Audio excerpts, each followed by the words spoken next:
मानव अधिकारों के महत्वपूर्ण प्रश्नों के बारे में, और यह प्रश्न एग्जाम की दृष्टि से काफ़ी महत्वपूर्ण है। अगर आप हमारे चैनल पर नए हैं तो चैनल को करें सब्सक्राइब और बेल आइकन पर क्लिक करना ना भूलें, और वीडियो को पूरा ज़रूर देखें क्योंकि आपको बीच में काफ़ी इंटरेस्टेड चीज़ देखने को उसमें मिल सकती है। तो प्रश्न नंबर 1 की बात करेंगे तो प्रश्न नंबर 1 हमारा इस प्रकार है। तो प्रश्न नंबर 1 की बात करें तो प्रश्न नंबर 1 इस प्रकार है, मानव अधिकारों की परिभाषा के संदर्भ में कौन सा कथन इसमें सत्य है। तो मानव अधिकारों की परिभाषा के संदर्भ में इसमें जो कथन है उस कथन के बारे में हम विस्तार से समझेंगे। तो इसमें ऑप्शन दिए हैं प्रश्न नंबर ए, बी, सी। तो प्रश्न नंबर 1 की बात करेंगे। प्रश्न नंबर 1 है, मानव अधिकारों की परिभाषा के संदर्भ में कौन सा कथन सत्य है इस ऑप्शन में। तो ऑप्शन को देखते हैं। तो ऑप्शन नंबर ए को देखते हैं, ये अधिकार केवल कुछ विशेष देश के नागरिकों को प्राप्त होते हैं। तो भाई साहब, जो मानव अधिकार होते हैं को किसी विशेष देश के नागरिक को प्राप्त नहीं होते हैं। तो इसमें ऑप्शन ए गलत होगा। अब देखते हैं ऑप्शन नंबर बी को, सरकार द्वारा किसी व्यक्ति को उपहार दिए गए हैं। तो भाई साहब, जो मानव अधिकार होते हैं किसी व्यक्ति को उपहार में नहीं दिए जाते। अब ऑप्शन नंबर सी की बात करते हैं, ये वे बुनियादी अधिकार या स्वतंत्रता हैं जो हर व्यक्ति को जन्म से मृत्यु तक प्राप्त होती हैं। बिल्कुल सही है। तो दोस्तों, जो मानव अधिकार होते हैं वो हर व्यक्ति को जब जन्म होता है उसी समय उसको हासिल हो जाते हैं, उसी समय उसको नेचुरल रूप से मिल जाते हैं। तो देखा जाए तो इसका जो ऑप्शन नंबर जो सी है बिल्कुल करेक्ट होगा। यानी ये वे बुनियादी अधिकार और स्वतंत्रता हैं जो हर व्यक्ति को जन्म से मृत्यु तक प्राप्त होती हैं। यानी जन्म पर प्राप्त होती हैं, मृत्यु पर समाप्त हो जाती हैं। जब व्यक्ति मृत्यु हो जाता है तो उस पर किसको अधिकार मिलेगा। तो इस प्रकार इसका ऑप्शन नंबर सी करेक्ट है। अब डी को देखते हैं, ये अधिकार व्यक्ति की जाति धर्म के आधार पर अलग अलग हो सकते हैं। भाई साहब, मानव अधिकार जाति धर्म के आधार पर नहीं देते, ये एक तरह से गलत है। तो ऑप्शन नंबर डी भी इसमें गलत हुआ। तो इसका only option number C correct होगा। अब बात करेंगे प्रश्न नंबर 2 की। तो प्रश्न नंबर 2 हमारे पास इस प्रकार है, निम्नलिखित में से कौन सी मानव अधिकारों की विशेषता नहीं है। यानी मानव अधिकारों की जो विशेषता है वो इसमें नहीं है। तो इसमें ऑप्शन ए दिया है सार्वभौमिक। तो जो मानव अधिकार होता है सभी वर्ल्ड के सभी लोगों के लिए होता है। यानी 8 अरब की पॉपुलेशन है इन द वर्ल्ड, तो बाहर जो पूरे विश्व में, तो इन सभी के लिए मानव अधिकार है। इस प्रकार इसका ऑप्शन नंबर ए तो करेक्ट होगा, ये तो करेक्ट होगा। अब बात करेंगे बी की। तो विभाज्य होता है। अरे मानव अधिकार विभाज्य थोड़ी होते हैं, सभी को जीवन जीने का अधिकार है, सभी को स्वतंत्रता का अधिकार है, अपनी घर में बनाए रखने का अधिकार है, तो विभाज्य नहीं होते भाई साहब। तो इसमें जो ऑप्शन नंबर बी है वो गलत दिया है। तो ऑप्शन नंबर बी इसमें गलत होगा। और इस प्रकार देखा जाए तो इसका ऑप्शन नंबर बी यानी विभाज्य। तो जो विभाज्य शब्द है यानी जिसको विभाजित किया जा सके, तो ये विभाज्य शब्द है ये इसमें गलत है। तो इसमें विशेषता नहीं है। तो ऑप्शन नंबर बी इसका राइट आंसर होगा। ऑप्शन नंबर इसका भी सही आंसर है। और इसमें जो ए, सी और डी हैं ये सभी मानव अधिकारों के अंदर आते हैं। अब बात करेंगे अगले सवाल की। अगला सवाल हमारे पास इस प्रकार है, मानव अधिकार संरक्षण अधिनियम 1993 की धारा 21 डी के अनुसार मानव अधिकार व्यक्ति के किन 4 महत्वपूर्ण पहलुओं से संबंधित अधिकारों को परिभाषित करते हैं।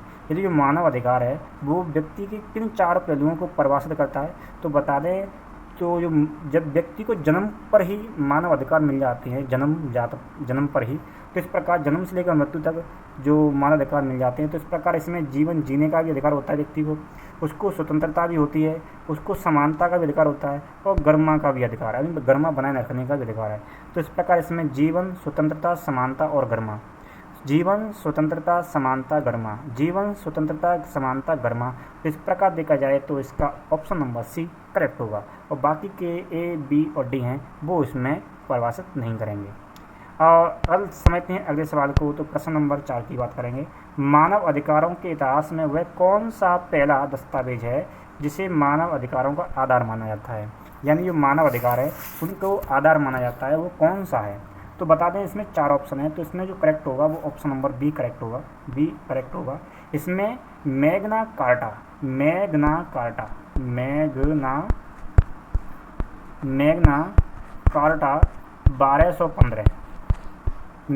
1215 ये इसमें मानव अधिकारों का आधार माना जाता है। यानी मैग्ना कार्टा 1215 को मानव अधिकारों का आधार माना जाता है। तो इस प्रकार इसका जो ऑप्शन नंबर बी है वो राइट आंसर है। अगले सवाल की बात करेंगे, प्रश्न नंबर 5 की बात करेंगे। तो प्रश्न नंबर 5 है, संयुक्त राज्य अमेरिका के संविधान में किए गए पहले 10 संशोधनों को सामूहिक रूप से किस नाम से जाना जाता है?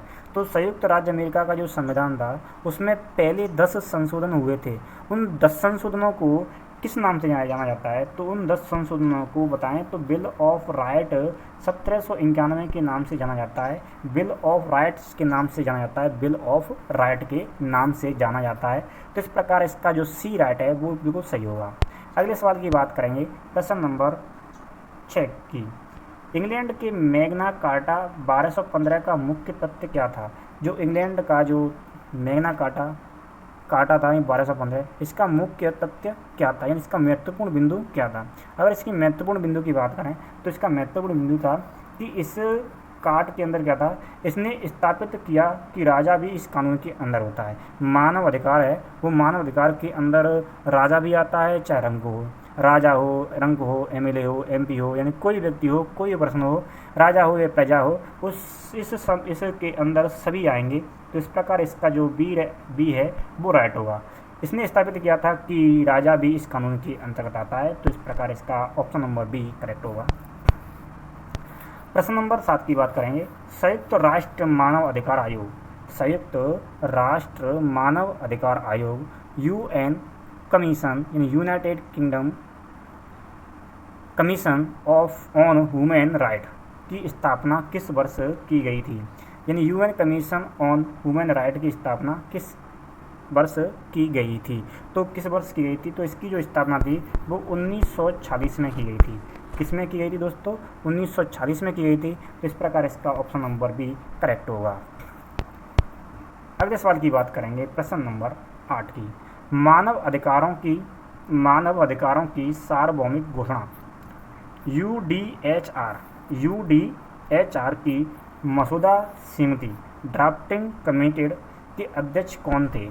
यानी जो मानव अधिकारों की सार्वभौमिक घोषणा यूडीएचआर की मसौदा समिति के अध्यक्ष कौन थे?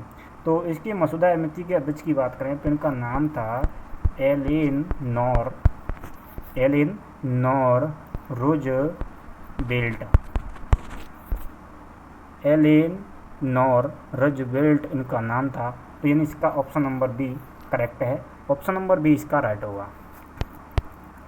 अगले सवाल की बात करें तो यूडीएचआर का पहला प्रारंभिक मसौदा फर्स्ट ड्राफ्ट किसने तैयार किया था? तो यूडीएचआर का पहला प्रारंभिक मसौदा फर्स्ट ड्राफ्ट किसने तैयार किया था? तो इस व्यक्ति का नाम था जॉन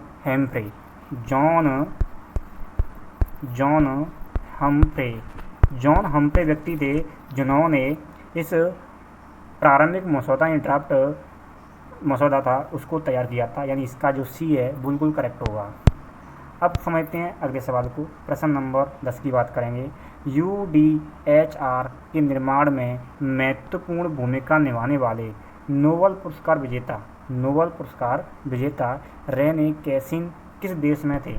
यानी रेने कैसिन किस देश में से थे, यानी किस कंट्री के व्यक्ति थे? तो उस कंट्री के अगर व्यक्ति की बात करें तो उस कंट्री के व्यक्ति थे, उनका नाम था फ्रांस के।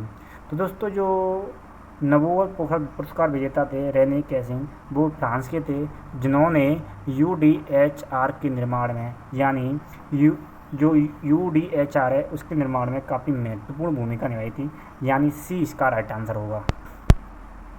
अगले सवाल की बात करते हैं। अगला सवाल हमारे पास इस प्रकार है, यूडीएचआर के अनुच्छेद 1 में all man are born free and equal को बदलकर all human being are born free and equal करने में भारत की किस महिला की महत्वपूर्ण भूमिका थी?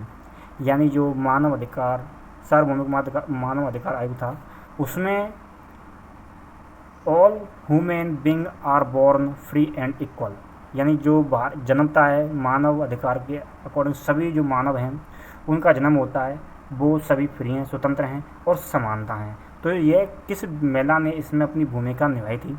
और उस महिला की अगर बात करें तो उस महिला का नाम था हंसा मेहता। उस महिला का नाम था। यानी इसका जो सी है वो बिल्कुल करेक्ट होगा। अंसा मेहता महिला थी, इन्होंने इसमें अपनी काफ़ी महत्वपूर्ण भूमिका निभाई थी, तो इसलिए इसका जो सी राइट आंसर होगा। अगले सवाल की बात करेंगे, प्रश्न नंबर 12 की। संयुक्त राष्ट्र महासभा, संयुक्त राष्ट्र महासभा यूएन जनरल असेंबली द्वारा यूडीएचआर को कब अपनाया गया था? यानी संयुक्त राष्ट्र महासभा यूएन जनरल असेंबली के द्वारा यूडीएचआर को कब अपनाया गया था? तो बताएं, तो इसको अपनाया गया था 10 दिसंबर 1948 में। 10 दिसंबर 1948 में इसको अपनाया गया था। इसको अपनाया गया था, यूडीएचआर को अपनाया गया था। तो इस प्रकार इसका जो आंसर है वो बी करेक्ट है, बी करेक्ट आंसर होगा इसका। अगले सवाल पर चलते हैं। अगला सवाल है, निम्नलिखित में से किस दस्तावेज को मानव अधिकारों का अंतर्राष्ट्रीय मैग्ना कार्टा कहा जाता है? मैग्ना कार्टा कहा जाता है किस दस्तावेज को? तो यह कहा जाता है मानव अधिकारों की सार्वभौमिक घोषणा, मानव अधिकारों की सार्वभौमिक घोषणा, यानी यूडीएचआर को मानव अधिकारों की सार्वभौमिक घोषणा को मानव अधिकारों का अंतर्राष्ट्रीय मैग्ना कार्टा क्या कहता है? मैग्ना कार्टा कहा जाता है। यानी इस प्रकार इसका बी करेक्ट होगा। अगले सवाल पर चलें तो अगला सवाल हमारे पास इस प्रकार है, मानव अधिकारों की सार्वभौमिक घोषणा यानी यूडीएचआर की कानूनी स्थिति के संदर्भ में कौन सा कथन इसमें से सही है?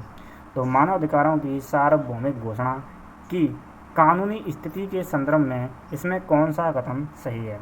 तो इसमें ऑप्शन दिए हुए हैं। पहला ऑप्शन है, ये एक कानूनी रूप से बाध्यकारी संधि है। भाई साहब, ये संधि नहीं है।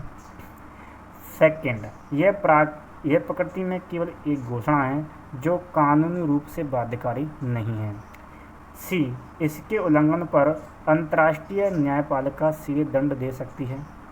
डी, इसे केवल विकसित देशों पर लागू किया गया। वैसे इसे विकसित देशों पर लागू तो नहीं किया गया है, ये सभी देशों पर लागू है। इसमें इसके उल्लंघन पर अंतर्राष्ट्रीय न्यायालय सीधे दंड दे सकती है, तो दंड भी नहीं दे सकती। तो इस प्रकार देखा जाए तो इसका ओनली एक आंसर बचा है, जो कि ऑप्शन नंबर बी सही है। यह प्रकृति में केवल एक घोषणा है जो कानूनी रूप से बाध्यकारी नहीं है, यानी कानूनी रूप से बाध्यकारी नहीं है। तो इस प्रकार इसका जो बी है वो राइट आंसर होगा। अगले सवाल पर चलते हैं। अगला सवाल हमारे पास इस प्रकार है, मानव अधिकारों को कानूनी रूप से बाध्यकारी बनाने के लिए 1966 में किन दो महत्वपूर्ण अंतर्राष्ट्रीय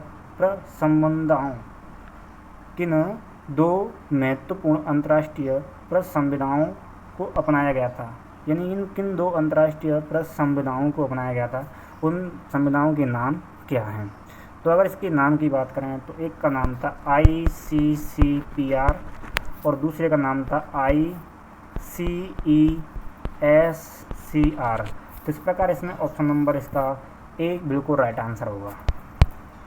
अब बात करें अगले सवाल की। अगला सवाल हमारे पास है, अंतर्राष्ट्रीय स्तर पर मानव अधिकार संधियां कब किस देश पर कानूनी रूप से बाध्यकारी होती हैं?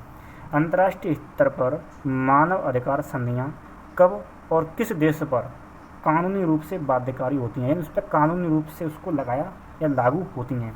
तो बात करें इसकी तो कब होती हैं, इसमें ऑप्शन दिए हैं 4।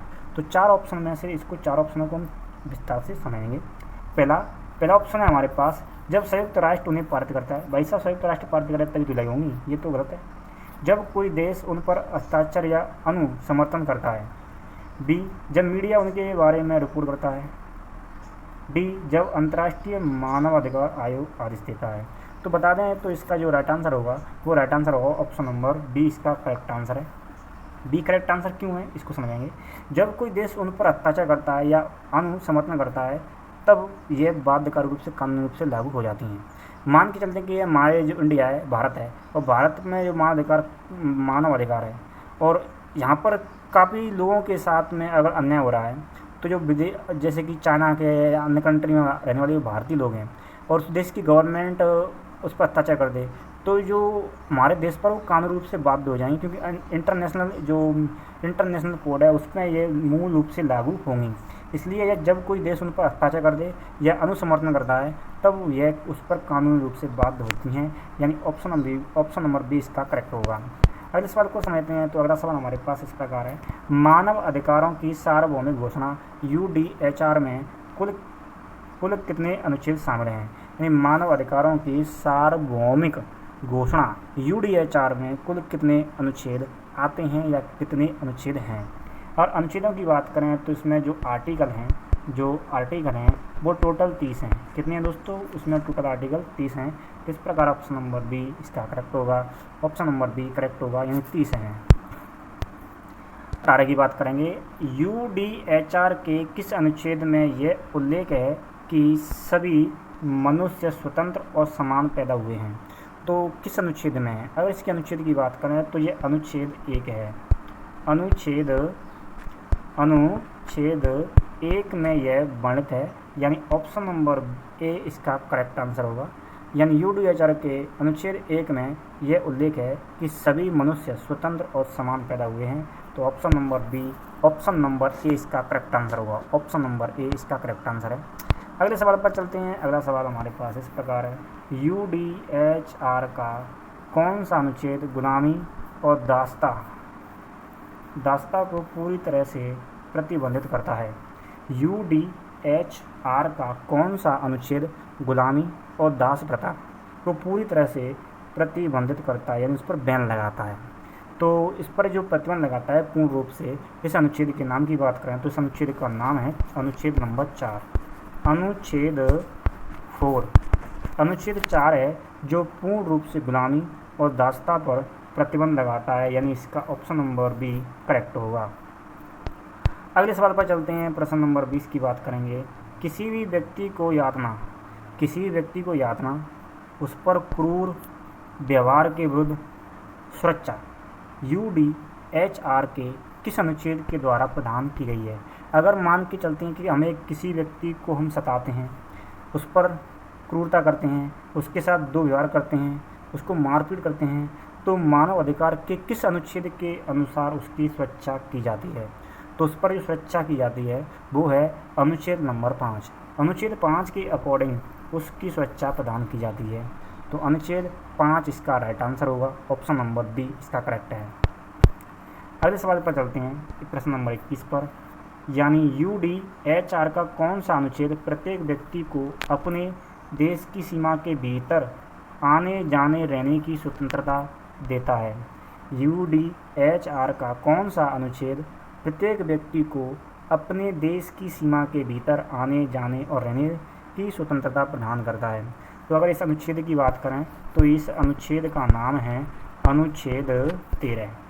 अनुच्छेद जो 13 है वो किसी भी देश की सीमा के भीतर, यानी अपने देश की सीमा के भीतर रहकर, कोई भी देश का व्यक्ति हो, अपने देश की सीमा के भीतर रहकर उसमें आने जाने और रहने की स्वतंत्रता उसको प्रदान की गई है। तो इस प्रकार देखा जाए तो इसका जो ऑप्शन नंबर सी है वो राइट हो जाएगा। अगले सवाल पर चलते हैं। प्रश्न नंबर 22 की बात कर देंगे। प्रत्येक व्यक्ति को किसी अन्य देश में उत्पीड़न से बचाने के लिए या शरण लेने का अधिकार है। मान के चलते हैं कि हमको किसी देश में उत्पीड़न किया जा रहा है, उसको शोषित किया जा रहा है, तो मानव अधिकार है ना, उसके अकॉर्डिंग देखा जाए तो UDHR के किस अनुच्छेद में वो व्यक्ति उस अनुच्छेद के अकॉर्डिंग किसी दूसरे देश में शरण ले सकता है, यानी उसमें शरणार्थी बन सकता है। तो शरणार्थी बन सकता है तो वह अनुच्छेद 14, यानी जो एक्ट है अनुच्छेद है 14। इस अनुच्छेद 14 के अनुसार वो व्यक्ति उत्पीड़न से बचने के लिए किसी दूसरे कंट्री में शरण ले सकता है। तो इस प्रकार इसका option number B right answer होगा। अगले सवाल पर चलते हैं। अगला सवाल है हमारे पास, UDHR के किस अनुच्छेद के तहत प्रत्येक व्यक्ति को किसी भी देश की राष्ट्रीयता का अधिकार प्राप्त है? किसी भी देश की राष्ट्रीयता यानी नेशनलिटी का अधिकार प्राप्त है। तो यह अनुच्छेद 15 के अनुसार होता है, यानी जो आर्टिकल है यानी अनुच्छेद है, इसके अनुसार ऑप्शन नंबर इसका बी करेक्ट है। यानी इसका ऑप्शन नंबर बी राइट होगा अनुच्छेद 15 के अनुसार। अगले सवाल पर चलते हैं। अगला सवाल हमारे पास है विवाह करने और परिवार बसाने का अधिकार, right to marry and family, UDHR के किस अनुच्छेद के अंतर्गत आता है? यानी हमें विवाह करने का और परिवार बसाने का अधिकार है। यह UDHR के किस अनुच्छेद के अंतर्गत आता है? तो ये अनुच्छेद 16 के अंतर्गत आता है दोस्तों। किस अनुच्छेद के अंतर्गत आता है? यह अनुच्छेद 16 के अंतर्गत आता है, यानी ऑप्शन नंबर इसका ए करेक्ट होगा।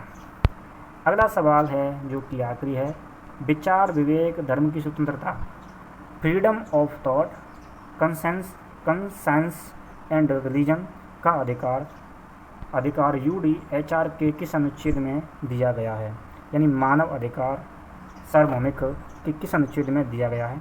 तो बता दें तो इसका राइट आंसर होगा ऑप्शन नंबर बी करेक्ट होगा, अनुच्छेद 18 के अनुसार विवेक, विचार, धर्म की स्वतंत्रता का अधिकार हमें UDHR के अनुच्छेद से प्राप्त होता है, अनुच्छेद 18।